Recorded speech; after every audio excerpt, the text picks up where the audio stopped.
చుట్టుపక్కల క్వార్టర్స్, ఈ స్థలం, ఈ వాతావరణం, దీని వెనకాల నీ నమ్మకత్వం, నీ విశ్వాస్యత, నీ మారనితనము, నీ విడిచిపెట్టనితనము. మేము అపనమ్మకస్తులమే అయితే, మేము అపనమ్మకస్తులం అయినప్పటికీ నీవు నమ్మకమైన వాడివిగా ఉంటా ఉన్నందుకే మేము ఇంకా సజీవులకలో ఉన్నామయ్యా. గత 12 సంవత్సరాల నీ నమ్మకత్వాన్ని తలపోసుకోవడానికి, సంఘముగా చేరి రావడానికి మా అందరికి ఇచ్చిన ధన్యతను బట్టి నీకు వందనాలు.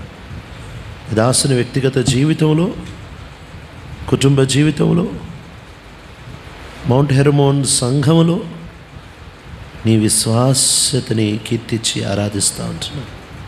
నీ లేఖనాలు చెంతకొస్తుండగా ఒక్కసారి మమ్మల్ని మరి ఒక్కసారి పురికొల్పి ఆత్మసత్యములతో నిన్ను ఆరాధించే కృపని మాకు అనుగ్రహిస్తున్నామని యేసు ప్రభు మా రక్షకుని నామంలో బ్రతిమలాడి వేడుకుంటున్నాం తండ్రి.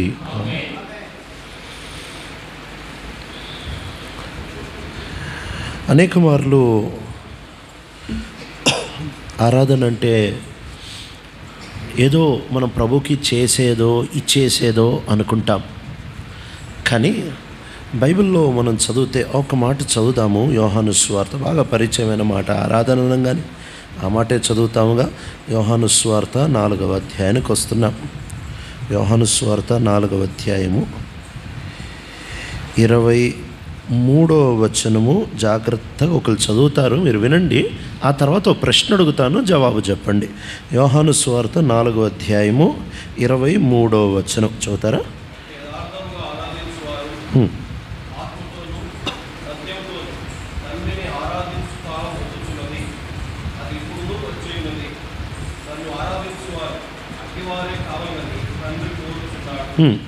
నా ప్రశ్న ఏంటంటే, తండ్రి ఆరాధనని కోరుకుంటున్నాడా, వెతుకుతున్నాడా, లేక ఆరాధికుణ్ణి వెతుకుతున్నాడా? చదివి చెప్పండి మీ అభిప్రాయాన్ని కదా.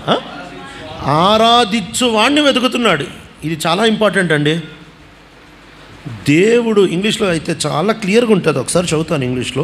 At a time is coming and has now come when the true worshippers will worship the Father in spirit and in truth, for they are the kind of worshippers that the Father seeks. ఆయన ఆరాధన వెతకట్లేదండి, ఆరాధికుణ్ణి వెతుకుతున్నాడు. ప్రపంచపు మతాలన్నీ ఆరాధనని వెతుకుతారేమో కానీ Bible దేవుడు మాత్రం ఆరాధికుణ్ణి వెతుకుతాడు. ఈ రెండింటికి వ్యత్యాసం ఏంటో తెలుసా? ఆరాధన అంటే చేసేది, ఆరాధికుడు అంటే బ్రతికేది. నా బతుకే ఒక ఆరాధన. నా బతుకు ఆరాధన కాకపోతే నా ఆరాధన ఎప్పుడు ఆరాధన అవ్వదు. మళ్ళీ చెప్పనా? నా బ్రతుకే ఆరాధికుడిగా లేకపోతే నా ఆరాధన ఎప్పటికీ ఆరాధన అవ్వదు. అదో పద్ధతో, అదో క్రమమో. ఇక్కడ ఏమేమి కొట్టేశాడు అది కూడా చదువుదామా? అది కూడా చదువుదాం. ఏమేమి కొట్టేశాడు? 21, 22 చదువుతారా అమ్మా?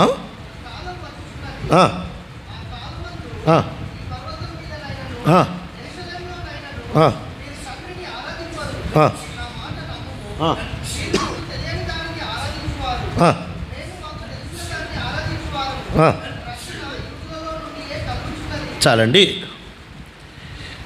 ఇక్కడ ఆయన ఒక సమరయ స్త్రీతో మాట్లాడుతున్నాడు. సమరయ అంటే మనం కొంచెం అర్థం చేసుకోవాలి.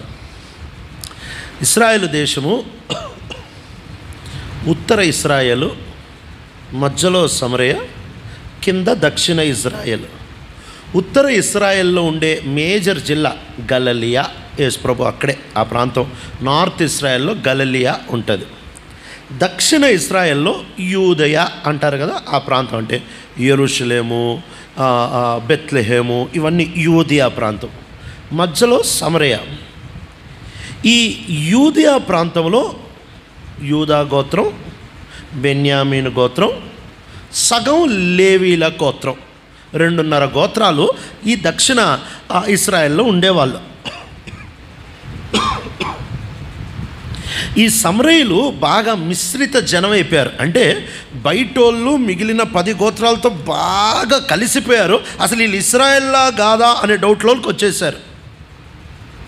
సో కిందోళ్ళేమో మేమే ఒరిజినల్ యూదులు అని అనుకుంటూ వీళ్ళు, సమరయులేమో మేమే ఒరిజినల్ ఇజ్రాయెల్ అనుకుంటూ వాళ్ళు. సో వీళ్ళిద్దరూ మేం గ్రేట్ అనుకునేవాళ్ళు. ఆ టైంలో కిందుంటున్న దక్షిణంలో ఉంటున్న యూదయా ప్రాంతం వాళ్ళు యెరూషలేము కొండపైన మందిరములో ఆరాధన చేసేవాళ్ళు. వీళ్ళేమో సమరయులేమో గెరాజీము కొండపైన వాళ్ళు వాళ్ళ పద్ధతిలో ఆరాధన చేసేవాళ్ళు. స్థలాలు వేరు. వాళ్ళేమో గెరాజీం కొండ. ఈయన అనే మాట అదే, ఆ కొండ ఈ కొండ కాదు యెరూషలేం. ఈ కొండ అంటే గెరాజీం కొండ, సమరయులు ఆరాధన చేసే కొండ. కాబట్టి గెరాజీము కొండ కాదు, యెరూషలేము కొండ కాదు. అంటే యేసయ్య చెప్తున్న మాట ఏంటి తెలుసా? ఆరాధనకి స్థలము లేదు. ఎంత పెద్ద మాట కదా. ఇశ్రాయేలీలకి అర్థం కానిదే ఇది. ఇశ్రాయేలీయుడు పాత నిబంధన నుంచి ఆరాధన అనగానే ఎక్కడికో వెళ్ళిపోవాలి, ఏదో చేసేయాలి, ఎక్కడికో వెళ్ళిపోవాలి. ఆరాధన అనగానే ఎక్కడికో వెళ్ళిపోవాలి. కానీ యోహాను సువార్తలో యేసుక్రీస్తు ప్రభువారు ఎంత చక్కగా ఆరాధనకి స్థలాన్ని తీసేశాడు. ఆ కొండ మీద కాదు, ఈ కొండ మీద కాదు, ఆరాధనకి స్థలము లేదు. ఇప్పుడు ఒక విశ్వాసి ఎక్కడుంటే అక్కడి నుంచి ఆరాధన చేయగలడు. ఇది మార్చేశాడు యేసయ్య. రెండోది ఏం మార్చాడో తెలుసా? ఈ పద్ధతి కాదు, ఆ పద్ధతి కాదు, ఆరాధనలో పద్ధతి తీసేశాడు. ఆరాధనకి స్థలము తీసేశాడు, ఆరాధనకి పద్ధతి తీసేశాడు. ఒక్కొక్కరికి ఒక్కొక్క పద్ధతి అండి. మన దగ్గర ఏమో వ్యక్తిగతంగా ఒకళ్ళ తాత ఒకళ్ళు ఆరాధన చేస్తారు. కొన్ని మందిరాల్లో అందరూ కలిసి ఒకేసారి పాట పాడతారు, కొన్ని మందిరాల్లో కూర్చొని చేస్తారు, కొన్ని మందిరాల్లో మోకరించి చేస్తారు, కొన్ని మందిరాల్లో చేతులు ఎత్తి చేస్తారు, కొన్ని మందిరాలు పాట పాడి చేస్తారు, కొన్ని మందిరాల్లో సాక్ష్యమే చెప్తారు. ఒక్కొక్కరు ఒక్కొక్క పద్ధతి. కానీ ప్రభు చెప్తున్న మాట ఏంటంటే ఆరాధనకి పద్ధతి తీసేశాడు, స్థలము తీసేశాడు, పద్ధతి తీసేశాడు, ఆరాధనకి దినాన్ని కూడా తీసేశాడు. అప్పటి వరకు ఆరాధన అంటే సబ్బాతు రోజు చేయాలి, పండగ పూట చేయాలి. ఇప్పుడు ఆరాధనకి దినాన్ని కూడా తీసేశాడు, స్థలము తీసేశాడు, పద్ధతి తీసేశాడు, సమయము తీసేశాడు. మరి ఏం పెట్టారు అని అంటే ఆత్మ సత్యం పెట్టారు. ఆత్మ అంటే ఏంటి? ఏ రోజైతే మనం రక్షించబడతామో ఆ రోజు పరిశుద్ధాత్మ దేవుడు మనలోనికి వస్తారు. ఇప్పుడు మనము నిదానంగా పరిశుద్ధాత్మ దేవుని స్వాధీనంలోనికి ఎప్పుడైతే వెళ్ళిపోతామో, ఎప్పుడైతే పరిశుద్ధాత్మ దేవుడు మనల్ని నింపేస్తాడో, పరిశుద్ధాత్మ దేవుని అధికారం కింద బతుకుతామో, కొండ అధికారం కింద కాదు, పద్ధతి అధికారం కింద కాదు, దినాచారాల అధికారం కింద కాదు, ఇంకా ఏదో అధికారం కాదు, కానీ పరిశుద్ధాత్మ దేవుని సంపూర్ణమైన అధికారం కిందకి ఎప్పుడైతే వచ్చేస్తామో, అంతేకాదు సత్యము, లేఖనాలు చెబుతున్న సత్యాన్ని అనుసరించి బ్రతుకుతాం. ఈ రెండు బాగా గమనించండి. ఏ ఒక్కటి కూడా సరిపోదు. ఒట్టి సత్యము కాదు, ఒట్టి ఆత్మ కాదు, ఆత్మ సత్యములు అని అంటున్నాడు. ఒట్టి అన్నం తినం, ఒట్టి కూర తిన్నాం, అన్నం కూర తింటాంగా, అట్లానే ఆత్మ సత్యము అంటున్నాడు. అంటే ఏంటి తెలుసా? ఈ లేఖనాల యొక్క సత్యము ఒకటే సరిపోదు. ఈ లేఖనాల యొక్క సత్యాన్ని పరిశుద్ధాత్మ దేవుడు తన శక్తితో మన జీవితాలలో ఈ లేఖనాలకి లోబడేటట్టు చేసే కొలది ఇదేనండి ఆరాధన. ఆరాధన అంటే బతుకే, సపరేట్గా ఏమి చేసేది కాదు. ఆరాధన అంటే బ్రతుకులో ఆరాధికుడుగా బతకని వాడు ఏమి చేసినా ఆరాధన కాదు. బ్రతుకులో ఆరాధికుడుగా బతికేవాడు ఏమి చేసినా ఆరాధనే. ఏమి చేసినా అని పౌలు రాస్తూ ఉంటాడు. తిన్నా ఆరాధనేనంట, తాగినా ఆరాధనే అంట. ఆ తర్వాత అంటాడు మీరు ఏమి చేసినను, తిన్నను తాగినను, మీరు ఏమి చేసినను. బా, ఎంత మంచి మాట కదా. మీరు ఏమి చేసినను, అందుకే అన్న పద్ధతి తీసేసాడని. మీరు ఏమి చేసినా ఆరాధన. ఇప్పుడు ఎందుకు అని అంటే మీరు ఆరాధికులుగా మారారు కాబట్టి. ఈరోజు ప్రభు మనల్ని ఈ శ్రేష్టమైన ధన్యతలోనికి తీసుకొని వచ్చాడు. ఏంటి ఆ ధన్యత అనంటే స్థల పరిధి, పద్ధతి పరిధి, సమయ పరిధి నుంచి బయటకు తీసుకొని వచ్చి చదువుతున్న లేఖనాలని అనుసరించి బ్రతకడానికి పరిశుద్ధాత్మ దేవుడు శక్తినిచ్చే కొలది ఇప్పుడు ఆయన శక్తితో ఆయన లేఖనానికి లోబడుతూ నువ్వు ఏం చేస్తే అది ఆరాధన. ఎందుకు అనంటే నువ్వేం చేసినా ఆయనకి లోబడి చేస్తున్నావు, ఆయన శక్తితో చేస్తున్నావు. ఇలా ప్రేమించి ప్రభు మనల్ని తన ఇంటికి తీసుకొని వచ్చాడు. తన ఇంట్లో మనకి దొరికే ఒక 3 మేలులు చూసుకొని మనం ఆరాధనలోనికి వెళ్దాం. మొదటి మేలు, అపోస్తుల కార్యాలకు వస్తున్నాం. 14వ అధ్యాయము, అపోస్తుల కార్యాలు 14వ అధ్యాయము. తన ప్రజలతో ఆయన మనకిచ్చే మేలులు. మొదటి మేలు చాలా ఉన్నాయి, ఎత్తుకే 3 మాత్రం చూసుకొని ఆరాధనలోనికి వెళ్దాం. అపోస్తుల కార్యాలు 14వ అధ్యాయం. ఇక్కడ అపోస్తలైన పౌలు, బర్నబా లుస్ట్రా ప్రాంతానికి వెళ్తా వచ్చారు. 8వ వచనం. లుస్ట్రా ప్రాంతానికి ఎప్పుడైతే వెళ్ళారో అక్కడ ఒక కుంటివాడు, పుట్టుక నుంచి కుంటివాడు ఉంటే వారిని పౌలు, బర్నబా వీళ్ళిద్దరు అక్కడికి వెళ్ళినప్పుడు పౌలు తనని బాగు చేస్తా వచ్చాడు. ప్రభు శక్తిని బట్టి బాగు చేస్తా వచ్చాడు. బాగు చేయంగానే ఈ లుస్ట్రా ఊరిలో, అంటే కొంచెం వెనుక చరిత్ర చెప్తే మీకు అర్థమవుతుంది. లుస్ట్రా ఊరిలో వాళ్ళు నమ్మేవాళ్ళు. ఏమి నమ్ముతారంటే సహజంగా మన దేశంలో కూడా నమ్ముతారు. ఏమి నమ్ముతారు అని అంటే శ్రావణ మాసంలో మాంసం తినరు, అంతే కదా. ఎందుకు తినరు అంటారు?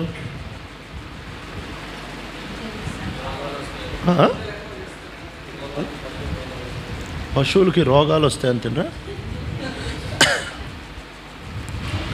ఏ బాబు, అసలు లాజిక్ ఏంటి తెలుసా? ఏమంటారంటే దేవుళ్ళు కిందకొచ్చే మాసం అది. దేవుళ్ళు కిందకొచ్చి తిరుగుతూ ఉంటారు కాబట్టి మాంసం తింటే వాళ్ళు వెళ్ళిపోతారని తినరు. సేమ్ కాన్సెప్ట్ అండి ఇక్కడ. అంటే ఇక్కడ జరిగింది అని చెప్తున్నా. లుస్ట్రా ప్రాంతంలో కూడా అదే నమ్మేవాళ్ళు. ఏం నమ్మేవాళ్ళు అంటే దేవుళ్ళు కొన్నిసార్లు మనుషుల రూపంలో వచ్చేవాళ్ళని నమ్మేవాళ్ళు. ఒకసారి వాళ్ళ నమ్మకం, లుస్ట్రా ప్రాంతంలో ఆ దినాల్లో ఉంచిన నమ్మకం ఏంటంటే ఒకరోజు దేవుడు వచ్చాడు. దేవుడు అంటే వాళ్ళకి ప్రధాన దేవుడు జియస్. ఆయన వచ్చాడు, మనిషిలాగా వచ్చాడట. వచ్చినప్పుడు వీళ్ళు ఎవడు గుర్తుపట్టలేదట. గుర్తుపట్టకపోతే ఆయన వెళ్ళిపోయాడంట. వెళ్ళిపోయిన తర్వాత ఇలా కరువు వచ్చింది.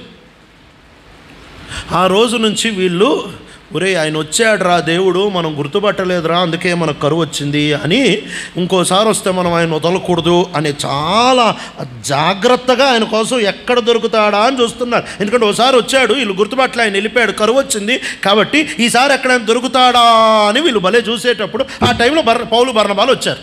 వచ్చి కుంటోడిని బాగు చేసేటప్పుడు ఇక ఈ ఛాన్స్ పోగొట్టుకోకూడదురా, రెండోసారి వచ్చాడని చెప్పి ఈయనకి జియస్ అని పేరు పెట్టేశారు. ఎవరికి? బర్నబాకేమో జియస్ అని పేరు పెట్టేశారు, పౌలుకేమో హెర్మే అని పేరు పెట్టేశారు. హెర్మే అంటే దేవతల వర్తమానం తెచ్చేవాడు, జియస్ అంటే ప్రధాన దేవత. ఓసారి వచ్చిపోయారా మనం గుర్తుపట్టలేదు, ఈసారి వచ్చారు వదలకూడదు అని పట్టి ఆరాధన స్టార్ట్ చేశారు. స్టార్ట్ చేసేటప్పటికి ఆ పూజారి ఎవరైతే ఉన్నారో ఆయన స్ట్రైట్గా బయటకు వెళ్ళి ఎడ్లనే తెచ్చేసాడట. అది 13వ వచనంలో మీరు చూడొచ్చు. వెళ్ళి ఎడ్లనే తెచ్చేసాడట. రీత్స్ అంటే గార్లెండ్ అని మన భాషలో ఉంటుంది, దండ అని ఉంటుందా తెలుగులో? పూదండ అని ఉంటుంది. కానీ అంటే రీత్ అంటే ఇట్లా రౌండ్గా ఉంటుంది, అది దేవతలు కనిపిస్తారు కదా, ఆ టైప్లో తెచ్చాడు. ఈయన ఆరాధిద్దామని ఉంటున్నారు వీళ్ళు. ఆరాధిద్దామని అనుకునేటప్పుడు వీళ్ళు బట్టలు చింపుకొని వాళ్ళ మధ్యలోకి పరిగెత్తి కేకలేస్తున్నారు. 12వ అధ్యాయంలో హేరోదుని దేవుని స్వరము అని అన్నారు. ఆయనేమో సమ్మగా అనిపించింది, ఏం ప్రతిస్పందించలే, చచ్చాడు. వీళ్ళనేమో దేవుడు అంటే బట్టలు చింపుకొని పరిగెడుతున్నారు. పరిగెత్తేటప్పుడు ఆ టైంలో జరిగిన ఒక సన్నివేశం, వీళ్ళని హింసించడానికి 19వ వచనం చదువుదాం. 19వ వచనం అమ్మా, అపోస్తలుల కార్యం 14:19. అంతియోక నుండి, ఇకోనియా నుండి యూదులు వచ్చి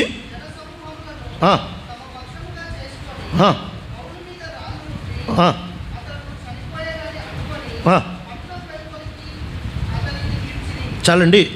ఇక్కడ ఒక మాట చెప్పంటారా? లుస్ట్రాకి 35 కిలోమీటర్ల దూరంలో ఉంటున్న అంత్యోకా నుంచి 145 కిలోమీటర్ల దూరంలో ఉంటున్న ఇకోనియం నుంచి కొట్టడానికి వచ్చారంట. ఎప్పుడైనా విన్నారా? కొట్టడానికి మామూలుగా సువార్తకి వెళ్తే తరుముతారండి. ఎంత దూరం తరుముతారు? 10 కిలోమీటర్లు తరుముతారు, 20 కిలోమీటర్లు తరుముతారు. అది కూడా ఎంటి బండ్ల మీద వచ్చి తరుముతారు. వీళ్ళు 145 కిలోమీటర్లు నడుచుకుంటూ వచ్చారు. ఇంకోటి 35 కిలోమీటర్లు నడుచుకుంటూ వచ్చారు. ఎందుకు తెలుసా? వీళ్ళు కొట్టడానికి 145 కిలోమీటర్లు నడుచుకుంటూ వచ్చారంట. ఊహించగలరు అసలు? కొట్టడానికి 145 కిలోమీటర్లు నడుచుకుంటూ వచ్చారంటే ఇక్కడ నుంచి హైదరాబాదా?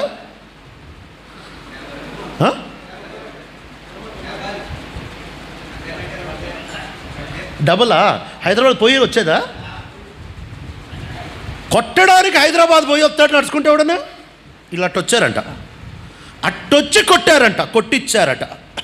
అంత కక్షగట్టి వచ్చారు వీళ్ళు. సరే వచ్చి కొట్టిచ్చారు. చచ్చిపోయాడు అనుకొని ఊరు బయటకు లాగి వదిలేశారట. చచ్చిపోయాడు అనుకొని ఊరు బయటకు లాగి వదిలేస్తే పౌలు చచ్చిపోయినట్టే పడున్నాడంట. అప్పుడు ఒక వచనం రాస్తుంది, ఎంత చక్కటి వచనం. ఆ తర్వాత 20వ వచనం, చచ్చిపోయాడు అనుకొని ఊరు బయటకు లాక్కొని వచ్చి వదిలేశారంట. 20వ వచనం చదువుతారా? అబ్బాబ్బా. అయితే శిష్యులు అతన్ని చుట్టూ నిలిచి ఉండగా అతడు లేచి పట్టణంలోనికి ప్రవేశించి, అంటే చచ్చిపోయినోడిని ఐసీయూ తీసుకెళ్తే ఎట్ట బతుకుతాడు? చచ్చిపోయాడు రా అయిపోయింది అనుకోగానే శిష్యులు చుట్టూ రాగానే లేచి నిలబడ్డాడట. ఎంత ఆదరణ దొరికింది దీనికి. చచ్చిపోయాడు అని అనుకున్నారు, క్లోజ్ అనుకున్నారు, చచ్చిపోయాడు అని అనుకున్నారు. అలాంటిది శిష్యులు వచ్చి చుట్టూ నిలబడేటప్పటికి లేచాడు. ఎంత ఆదరణ దొరుకుంటుంది పౌలుకి. సంఘములో మనకి దొరికే ఒక అద్భుతమైన మేలేంటో తెలుసా? ఒక పక్కన వెన్నుపోట్లు పొడిసి ఈయన చంపాలనుకుంది ఎవరు తెలుసా? ఈయనని కొట్టించింది ఎవరు తెలుసా? 155 కిలోమీటర్ల దూరం నుంచి వచ్చి రాళ్ళు కొట్టించి ఈయనని చంపించాలనుకుంది ఎవరంటే సొంత దేశములు, యూదులు, సొంత మతమోళ్ళు, సొంతోళ్ళు, తమవారు అనుకుంటున్నాడుగా సౌలు. అట్లాంటి యూదులు వచ్చి కొట్టారు. తమవారు వచ్చి కొడితే ఆదరణకి నిలబడింది ఎవరు తెలుసా? సంఘంలో ఉంటున్న విశ్వాసులు. సంఘములో మనకి ఆదరణ దొరుకుతుందండి. దిక్కుతోచక ఎక్కుళ్ళు పెట్టి ఏడుస్తూ వెన్నుపోటులు పొడిసిన వారికి ఎదురు పోరాడే శక్తి లేక పోరాడే అనుమతి లేక దేవుని దగ్గర నుంచి కుమిలిపోయి కృంగిపోతున్న పరిస్థితులలో విశ్వాసుల ద్వారా దేవుడు సంఘము ద్వారా ఆదరణ ఇస్తాడు. ఈరోజు ఇక్కడ కూర్చున్న మనం అందరం సంఘం ద్వారా ఆదరించబడిన వారమేగా. నా మటుకు నేనైతే ఎన్నిసార్లు ఆదరించబడ్డాను. సంఘము ఆదరిస్తా. ప్రభు మనల్ని తన ఇంట్లో పెట్టాడు, తన ప్రజల మధ్యలో పెట్టాడు. ఎందుకు అని అంటే మన బలహీనమని తెలుసు కాబట్టి తన ప్రజల ద్వారా ప్రభు మనల్ని ఆదరించేవాడిగా ఉంటాడు. ఓ రోజు ఒక పరిస్థితి వచ్చింది నా లైఫ్లో. సేవలో ఉండేటప్పుడు, బీదర్లో ఉండేటప్పుడు.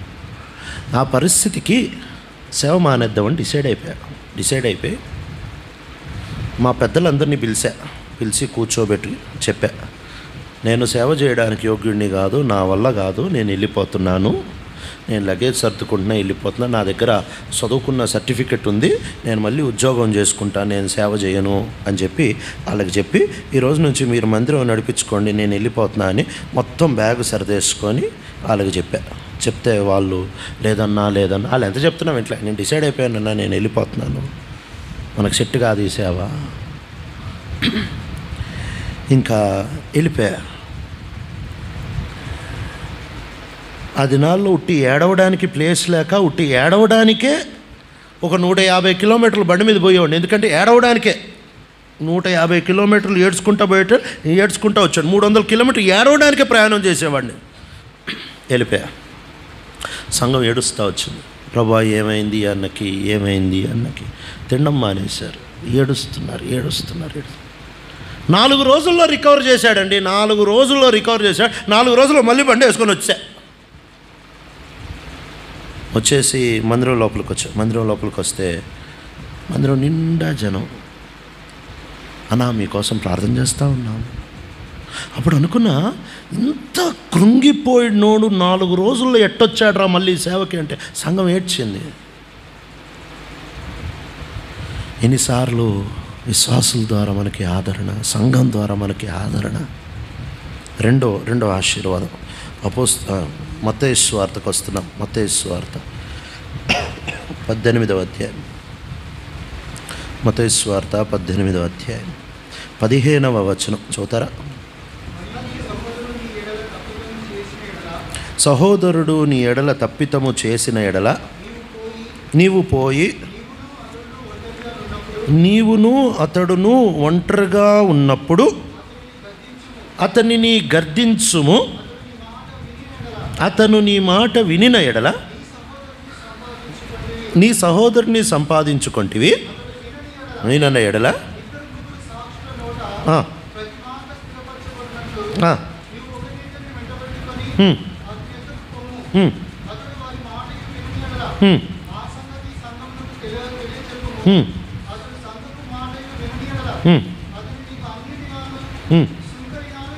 చాలండి. నీ పొరపాటుని నీకు చూపించడానికి దేవుడు సంఘాన్ని పెడతాడు. నీ పొరపాటుని నీకు చూపించడానికే దేవుడు సంఘాన్ని పెడతాడు. నేను మహాదీనుణ్ణి అని అనుకుంటావుగా, నీ సంఘం నీ లోపల గర్వాన్ని తీసి చూపిస్తుంది నీ ముఖానికి. నేను మహాప్రార్థనాపరుడిని అనుకుంటావుగా, నీ సంఘం తీసి చూపిస్తాడు సమస్యల్లో. ఒరే నువ్వు ప్రార్థనాపరుడు కాదురా నాయనా. నేను భలే పరిశుద్ధుడిని అని అనుకుంటావుగా, సంఘం తీసి చూపిస్తాడు నీలో ఉంటున్న పాపాలు. నీ పొరపాట్లని నువ్వు చూసుకోలేవు. ఈ వ్యక్తికి యేసయ్య చెప్తున్న మాట ఏంటంటే, ఒకటి పొరపాటుని ఇంకోడు చూసినప్పుడు సంఘం మన పొరపాటుని చూస్తుంది, మనం చూసుకోలేము. మనిషికి ఒక సామర్థ్యం లేదు. ఏమి సామర్థ్యం లేదు తెలుసా? చదువుదామా కీర్తన 19. ఏమి సామర్థ్యం లేదు? కీర్తన 19:12 వచనం. ఇది మనిషికి చేతే కాదు, ఇది ఏ మనిషికి చేత కాని సంగతి. 12వ వచనం. తన పొరపాటును కనుగొనగలవాడు ఎవడు? చాలండి. ఎవడు? ఆన్సర్ లేదు. ఆయన చూపిస్తేనే, ప్రత్యేకంగా ఆయన చూపించడానికి సంఘాన్నే వాడుకుంటాడు. సంఘం మన పొరపాట్లను చూపిస్తుందండి. ఎంత ధన్యులమో తెలుసా? ఈరోజు కొంచెం నొప్పిగా అనిపించవచ్చు, కొంచెం ఇబ్బందిగా అనిపించవచ్చు, కొంచెం బాధగా అనిపించవచ్చు, కొంచెం ఏడుపు రావచ్చేమో, కానీ ఒకరోజు ఇది ఎంత ఆశీర్వదించబడిన పరిచర్య మనకు అర్థమవుద్ది. సంఘం మన కొరతల్ని చూపిస్తుంది. సంఘం మన కొరతల్ని చూపిస్తుంది. బయటోడు ఎవడు చెప్పడు. సంఘంలో మనకి మన కొరతలు ఏంటో అర్థమవుతాయి, ఆదరణ దొరుకుద్ది. అంతేకాదు మన కొరతలు ఏంటో మనకు అర్థం చేపిస్తారు. మూడోది, ఈ మాట చదువుకొని ఆరాధనలోనికి వెళ్దాం. ఎఫ్ఎస్సీలకి రాసిన పత్రిక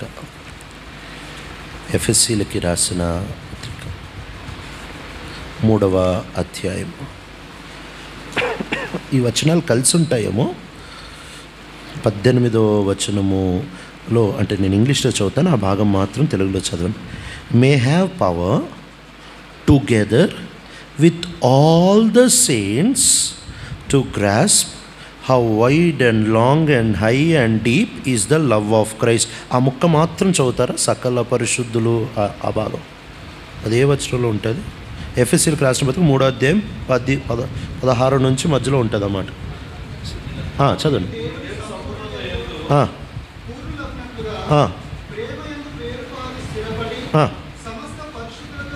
సమస్త పరిశుద్ధులతో కూడా, అంటే కలిసి.